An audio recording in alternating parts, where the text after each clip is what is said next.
땅끝까지 이르러 복음을 전하는 것이 사도 바울의 꿈이었어요. 근데 그 땅끝을 사도 바울은 어디로 생각했냐면, 로마를 지나가면 스페인이라고 하는 지역이 있어요. 지중해가 이렇게 있으면 이 끝이 이스라엘이 있고, 저 끝이, 지중해 끝이 바로 스페인이라면 바로 그 스페인을 땅끝이라고 생각했어요.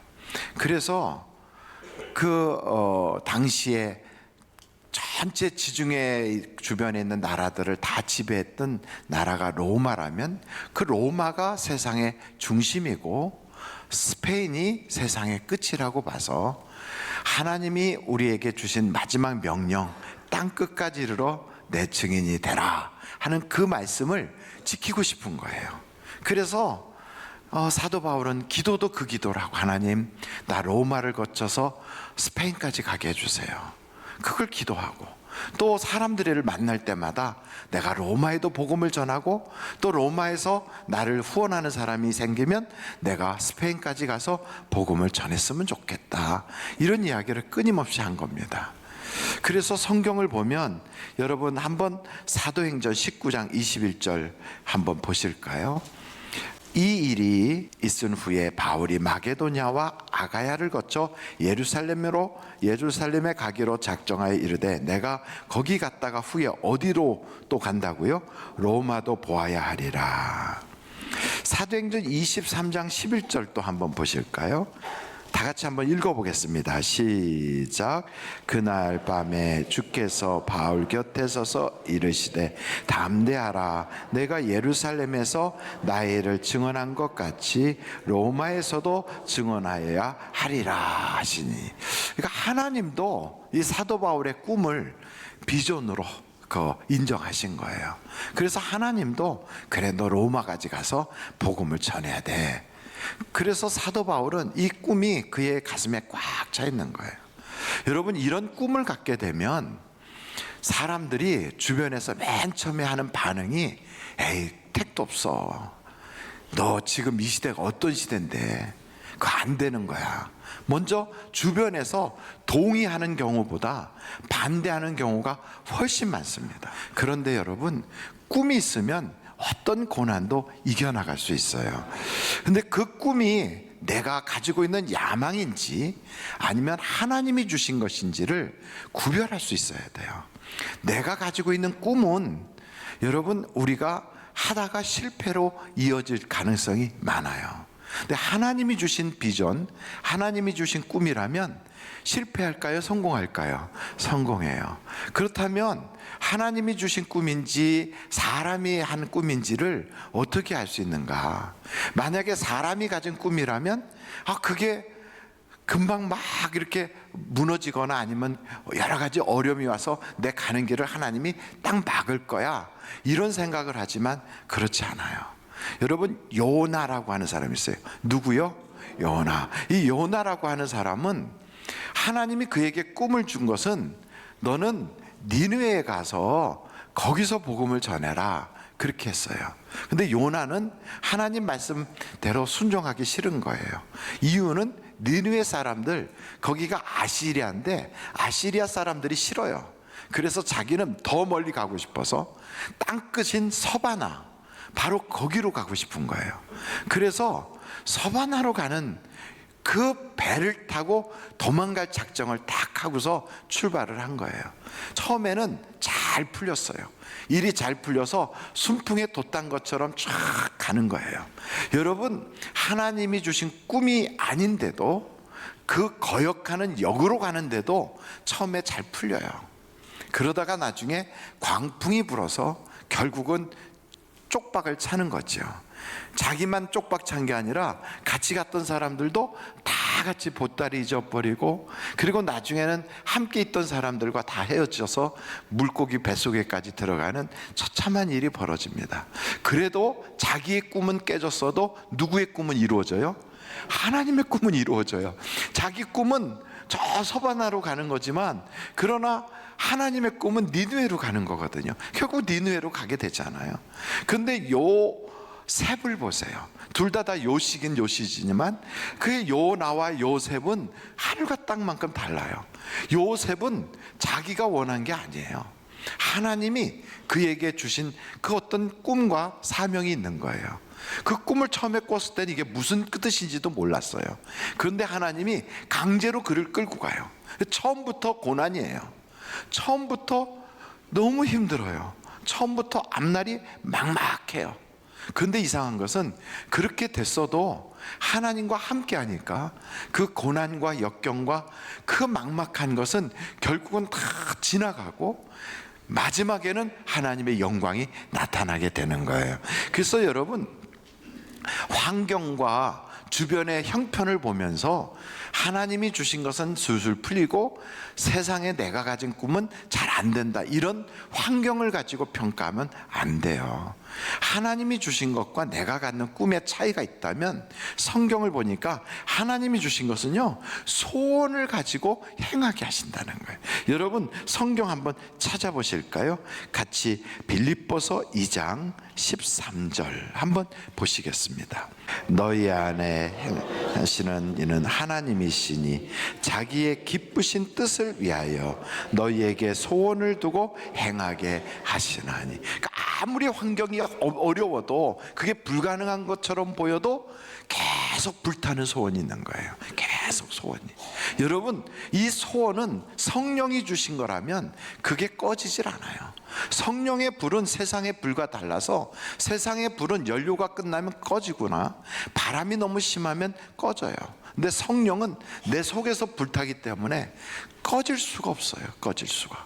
그래서 여러분, 이게 하나님이 주신 건지 내가 한 건지 아니면 그런 어떤 세상의 욕심으로 만든 건지는 그 환경의 문제가 아니라 내 마음속에 불타는 그 열정과 소원을 보면 알 수가 있어요. 그리고 또 한 가지, 히브리서 5장 7절 한번 보실까요, 여러분? 다 같이 한번 읽어보겠습니다. 시작. 그는 육체에 계실 때 자기를 죽음에서 능히 구원하실 이에게 심한 통곡과 눈물로 간구와 소원을 올렸고 그의 경건하심으로 말미암아 들으심을 얻었느니라. 이 무슨 말이냐면, 예수님도 소원이 있었어요. 꿈이 있었어요. 그 꿈, 그 소원을 그냥 가만히 있다고 이루어지는 게 아니고 눈물과 통곡을 하면서 하나님께 아뢰었다는 거예요. 여러분이 만약에 하나님이 주신 소원이 있다면, 아이고 하나님이 주신 거니까 그냥 이루어질 거야, 이러고 있어서 되는 게 아니에요. 그것은 기도해야 되는 거예요. 그것을 예수님도 그냥 있다고 이루어지는 게 아니라 그걸 놓고 날마다 기도하셨어요. 날마다. 여러분, 하나님이 주신 꿈이니까 당연히 이루어지지, 이렇게 여기는 사람은 그것은 하나님이 주신 꿈이 아니에요. 하나님이 주신 꿈은 기도가 따라오게 만들어요. 그래서 그걸 놓고 계속 기도하게 해요. 여러분에게도 다 아마도 꿈이 있을 거예요. 그 꿈에 대하여 수많은 도전이 있을 거예요. 꿈을 꾸는 자에게는 방해가 많아요. 꿈을 가지면 고난도 많아요. 그래서 여기 성경에 보니까 그 꿈을 가졌던 사도 바울 앞에 많은 그러한 방해들이 있거든요. 여러분, 21장, 사도행전 21장 한번 보실까요? 8절서부터 13절까지. 이튿날 떠나 가이사랴에 이르러 7 집사 중 하나인 전도자 빌립의 집에 들어가서 머무르니라. 그에게 딸 넷이 있으니 처녀로 뭐하는 자라? 예언하는 자라. 여러 날 머물러 있더니 아가보라 하는 한 선지자가 유대로부터 내려와 우리에게 와서 바울의 띠를 가져다가 자기 수족을 잡아매고 말하기를, 성령이 말씀하시되 예루살렘에서 유다인들이 이같이 이 띠 임자를 결박하여 이방인의 손에 넘겨주리라 하거늘, 우리가 그 말을 듣고 그곳 사람들과 더불어 바울에게 뭐 하지 말라고요? 예루살렘으로 올라가지 말라 권하니. 그러니까 그 아가보라고 하는 사람은 굉장한 예언의 은사를 가진 사람이에요. 흉년이 있을 거라고 했더니 그 예언대로 큰 흉년이 임해서 그걸로 인해서 그 당시에 로마의 지배권 안에 있는 대부분의 나라들이 다 흉년이 심하게 들었거든요. 근데 그 사람이 사도 바울의 허리띠를 가지고 자기 손을 묶으면서 이 끈의 임자가 이렇게 묶일 것이다, 고난을 받을 것이다, 이렇게 얘기를 하니까 주변에 있는 많은 사람들이 사도 바울 보고 제발 예루살렘에 가지 마라, 예루살렘에 가면 저 아가보를 통하여 성령이 하신 말씀대로 당신 붙잡힌댄다, 막 그러면서 말린 거예요. 그런데 사도 바울이 뭐라고 그러는가? 13절 보세요. 다 같이 한번 읽어보실까요? 시작. 바울이 대답하되 여러분이 어찌하여 울어 내 마음을 상하게 하느냐? 나는 주 예수의 이름을 위하여 결박당할 뿐 아니라 예루살렘에서 죽을 것도 각오하였느니라. 자기에게 있는 그 꿈이 아무리 많은 박해가 있고 어려움이 있어도요, 하나님이 주신 꿈을 가진 사람은 이런 여러 가지 예상된 어려움이 있다 할지라도 포기하지 않아요. 내가 거기서 죽어도, 내가 그 일 때문에 엄청난 손해를 본다 할지라도 나는 가리라. 이게 여러분, 하나님이 주신 꿈을 가진 자들의 마음이에요. 내가 작은 꿈이든 큰 꿈이든 하나님이 주신 꿈이라면 사람들이 나에게 뭐라고 하든, 환경이 나에게 어떻게 찾아오든, 내 몸의 컨디션이 어떻든 그거 개의치 않아요. 하나님이 주신 꿈이라면 그냥 돌파하는 거예요. 하나님이 주신 꿈이라면 그냥 해짓고 나아가는 거예요. 그래서 여러분, 사람이 가지고 있던 꿈은 상황이 어려우면 포기하고, 장애가 많으면 아유 뭐 이거라고 다 할 것 뭐 있어 이러고 그냥 다른 걸로 마음을 바꿔요. 그런데 하나님이 주신 꿈이라면 그 꿈을 이루기 위해서 어떤 고난도 감수한다는 거예요. 그래서 여러분, 고난 역경에 지지 마시고 하나님의 꿈을 붙잡기를 간절히 바랍니다. 하나님의 꿈이 우리에겐 다 있어요. 그 꿈이 공동의 꿈이 있고요, 개인적인 꿈이 또 있어요. 공동의 꿈은 두 가지예요. 첫째는 예배예요. 예배. 하나님이 나를 구원해 주셨는데 왜 여기에 지금 두셨는가? 그 예배자 되라고 두신 거예요. 뭐 때문에 우리를 두셨다고요? 예배자. 그래서 여러분, 예수를 믿는 사람은 그가 태어날 때부터 교회를 다녔든 아니면 나중에 예수를 믿게 됐던 상관없이 이 땅에 사는 동안에는 누구나 다 하나님이 우리에게 주신 성령을 통한 꿈을 주셨는데 그게 모이기에 힘쓰는 예배자가 되라는 거죠. 그래서 여러분, 우리는 어떤 고난이 있고 어려움이 있어도 예배에 소홀히 하면 안 되는 거예요. 또 하나는요, 예수 믿는 사람들에게는 공통된 꿈이 있는데 그게 뭐냐면 하나님 날 통하여 선한 일이 이루어지게 해주세요. 바로 이거예요. 세상에는 수많은 사람들이 먹고 살기 위해서 일을 해요. 이 세상에 있는 사람은 노는 사람도 뭔가는 하고 놀아요. 그냥 놀질 않아요. 다 은퇴했어도요, 산행을 한다든지 아니면 뭔가를 배운다든지, 정 안 되면은 뭐 세상의 모임에 참석해서 거기서 시간과 소일을 한다든지 아니면 종각에 나가서 거기서 노인들하고 장기를 둔다든지 뭐라도 하고 있어요. 그런데 그 일에 우리 믿는 사람들은 한 가지 공통된 특징이 있다면 나를 통하여 선한 일을 하게 하는 하나님의 특징이 있다고요. 그래서 여러분, 이것은 사람들이 뭐라고 하든 이 환경이 어떻게 되든 변함없이 하나님은 날 통하여 선한 일을 하게 하시는 거야, 이 마음을 여러분들이 버리지 않기를 간절히 바랍니다. 그러니까 세상 사람들은 돈이 목적이 되고 이 세상의 성공과 출세가 목적이 돼서 살지만 우리는 그게 아니에요. 하나님이 주신 꿈을 이루는 것이 우리의 목적이라고요. 그 외에도 각각 사람들마다 꿈이 있는 거예요. 다. 여러분, 그런 꿈이 어떤 고난에도 시들지 않는 불타는 성령에 주시는 꿈이 되시기를 간절히 바랍니다. 근데 이런 꿈을 가졌던 사도 바울이 드디어 예루살렘에 갔어요. 예루살렘에 갔더니 예루살렘에 있는 그 당시에 야고보라고 하는 분이 그 사도 바울을 만나서 그 얘기를 하는 거예요. 당신이 이곳저곳에서 복음을 전하러 다닐 때 이방인들에게 복음을 전하는데 할례를 받지 마라, 그냥 예수를 믿기만 하면 된다라고 그렇게 하고 다니니까 유대인들이 당신에 대하여 오해해서 당신을 율법을 안 지켜도 된다고 생각한다고 하면서 죽이려고 계획하고 있으니 그러지 말고 예루살렘 성전에 가서 당신이 한번 머리를 싹 깎고 그리고 새로운 결심으로 한번 그렇게 하나님 앞에 그리고 이스라엘 모든 사람들 앞에서 결례를 한번 하시오, 이렇게 이야기를 한 거예요. 여러분, 당시 예루살렘에는 누가 목회자였어요? 예루살렘 교회에서는 어떤 사람이 목사였습니까? 제가 지금까지 설명한 얘기를 헛들으신 것 같아요. 예루살렘 교회의 목사는 당시 베드로가 아니고요, 야고보였어요.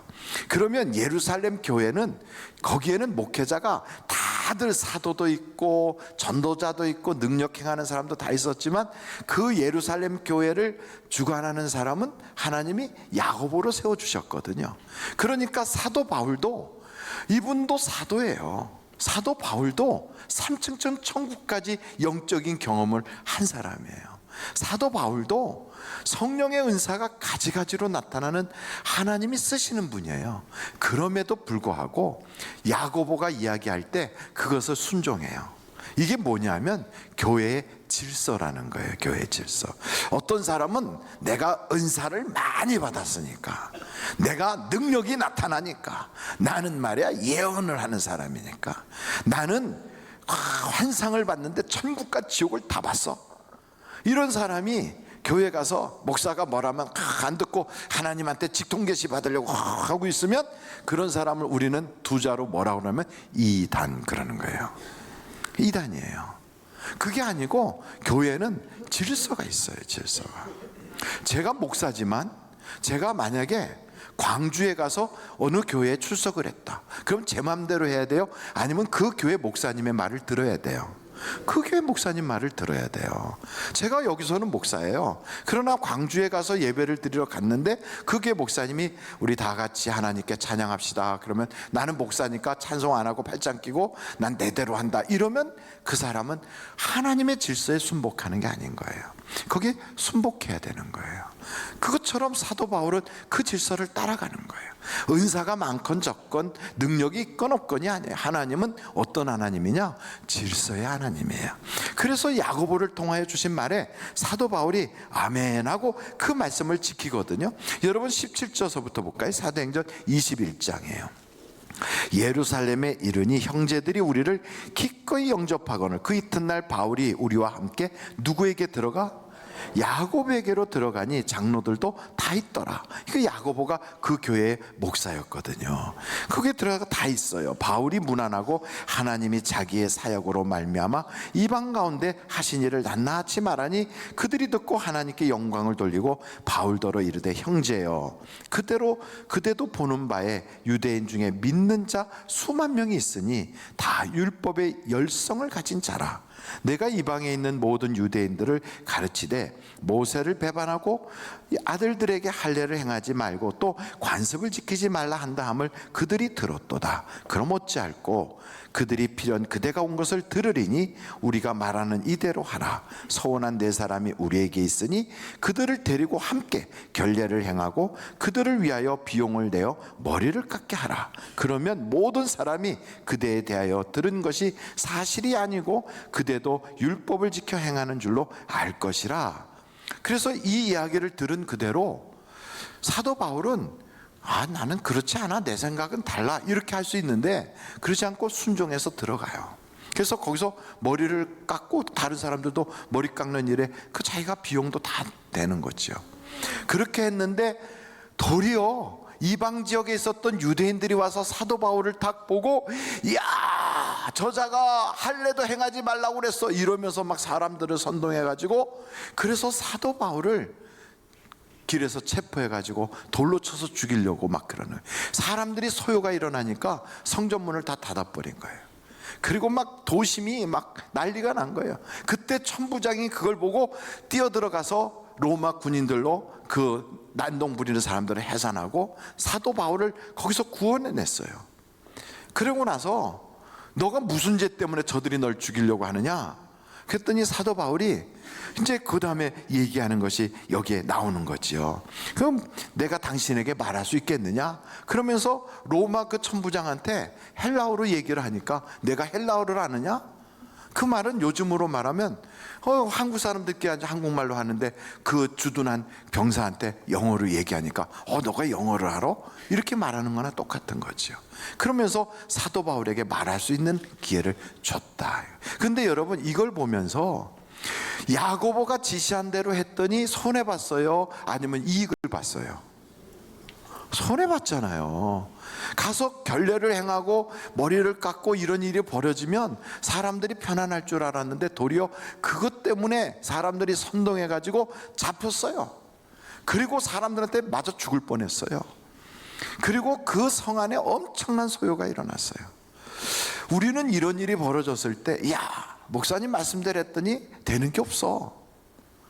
우리가 교회 가서 말씀대로 지키라고 해서 그렇게 했더니 아이고 일이 안 풀리네. 그리고 금방 그냥 우리의 마음속에 불평이 푹 하고 터져 나올 텐데 사도 바울은 그게 아닌 거예요. 이 모든 게 알고 보니까 하나님의 섭리였다는 거예요. 어떻게 하려고 하는 하나님의 섭리인가? 사도 바울이 무슨 기도를 했어요? 로마로 가겠다는 기도를 했잖아요. 근데 로마로 자기 돈 들여서 가는 게 아니라 하나님의 강권적인 역사로 옆에 호위병 백부장과 자기를 지키는 사람들을 다 동원해 가지고 그래서 로마까지 안전하게, 그 로마에 가서 아무 사람이나 만나는 게 아니라 로마의 황제 앞에까지도 갈 수 있도록 재판을 통하여 가게 하는 거예요. 여러분, 이걸 보면 우리의 생각하고 하나님의 계획은 다르다 같다. 다르다. 그래서 성경 여러분 한번 찾아보실까요? 이사야서요. 이사야서 55장 8절을 한번 찾아보세요. 이는 내 생각이 너희 생각과 다르며 내 길은 너희 길과 다름이라. 여호와의 말씀이에요. 그러니까 우리의 계획은 거기서 위기를 모면하는 거였을 거예요. 근데 도리어 위기를 자초하게 되고 그것 때문에 체포됐어요. 우리의 생각하고 완전히 어긋났어요. 그러나 이 모든 것이 하나님의 섭리일 수 있다는 거예요. 그래서 여러분, 하나님의 계획과 우리의 계획이 다르다는 것을 알아야 돼요. 그래서 이 성경을 쫙 보다 보면 항상 우리의 마음속에 내 길이 이게 정말 하나님이 주신 길인지 이것이 내가 택한 길인지를 잘 생각하면서 하나님과 동행하면 길이 협착하고 어려워도 하나님과 동행했던 요셉의 인생의 마지막이 찬란하게 빛나는 것처럼 사도 바울도 고난이 많았지만 그가 만난 사람들이 정말로 길에서 만날 수 없는 위대한 인물들을 끊임없이 만나게 하신 것처럼, 그리고 그가 꿈꾸고 기도했던 대로 응답받게 하신 것처럼 여러분, 하나님과 동행하십시오. 그 동행이라는 것은 다른 거 아니에요. 기도하면 동행하게 되어 있습니다. 그래서 기도 외에는 다른 역사를 우리가 기대할 수가 없어요. 그래서 고난이 있는 거예요. 고난 안 주면 누가 기도합니까? 기도할 이유가 없는데요. 여러분, 기도는 쉬운 게 아니에요. 눈 감고 말하면 되지 뭘. 하지만 제일 힘든 게 눈 감고 말하는 거예요. 눈 감고 아무도 대상이 없는데 그 앞에서 말을 하는 거, 이거 쉬운 게 아니에요. 근데 눈 감고 하나님께 한번 계속 이야기해 보십시오. 그럼 여러분의 인생의 길이, 좁았던 길이 점점 생명의 길로, 거기가 인생의 하이웨이가 될 거예요. 그래서 여러분, 하나님은 기도하게 하려고 고난을 우리에게 주시는 거예요. 고난이 있다는 것이 실패가 아니고요, 고난이 있다는 것이 내가 잘못 택한 것이 아니고, 고난이 있다는 것이 그것이 나로 하여금 애먹이려고 하는 하나님의 계획이 아니라, 고난이 있다는 것은 우리로 하여금 영혼에 잠들지 말고 깨어 기도하게 하려는 하나님의 계획이란 말이죠. 그래서 여러분, 사도 바울 속에서 역사하시는 그 섭리를 우리가 보면서 우리가 세 가지를 꼭 기억해야 됩니다. 꿈을 가지십시오. 두 번째는 항상 어떤 길이든지 좁은 길이라고 기죽지 마십시오. 세 번째, 기도로 그 꿈을 이루어 가십시오. 하나님이 주신 꿈은 소중한 꿈이에요. 어떤 사람은요, 선교 나가는데 해외 선교 나가려면 영어도 잘하고, 그리고 해외 선교 나가려면 뭔가 기술이 많아야 되고 배운 게 많아야 되고 이렇게 생각하는데 아니에요. 그냥 침만 잘 놓는 거 나중에 배워가지고 나가도 그것 가지고 돼요. 우리 교회 김준열 장로님 보십시오. 그는 평생 뭐 하신 분이냐면 비단 장사 하시던 분이에요. 옷 한복 만드시던 분이에요. 그런데 침 누는 거 열심히 배운 거예요. 여기서 그거 하시면서 그냥 배웠어요. 그리고선 그거 가지고 미얀마에 가서 선교하는데 이상하게 하나님께서 만나는 사람마다 침으로 피부병도 고치고 침으로 감기도 고치고 침으로 명의가 된 것이죠. 그러니까 하나님이 써주시잖아요. 어떤 사람은 머리 깎는 기술 하나만 가지고도 아프리카 선교를 가요. 아프리카 가갖고 선교를 하는데 여자들이 잡지책을 하나씩 찢어가지고 와요. 잡지책에 보면 그 머리 이렇게 그 한 거 있잖아요. 그거 찢어갖고 이렇게 해달라고 가져와요. 그거 가지고 잡지책 보면서 머리를 해주는데 사람들이 줄을 서 줄을. 여러분, 우리는요 아무것도 아닌 것 같고 남들이 볼 때 보잘것없는 것 같아도 하나님이 내게 주셨던 그 소명, 내게 주신 그 꿈을 소홀히 여기지 말고 귀하게 여기고 그 꿈을 가지고 기도하면 오늘도 하나님은 우리의 인생에 제3의 길이 있게 하시고 우리의 인생에 상상도 못했던 새로운 역사가 살 길도 열려지고 우리에게 미래도 열려지고 하나님의 기적도 보게 된다는 것을 여러분들이 기억하시고 하나님의 꿈을 여러분들의 꿈으로 만들기를 주님의 이름으로 축원합니다.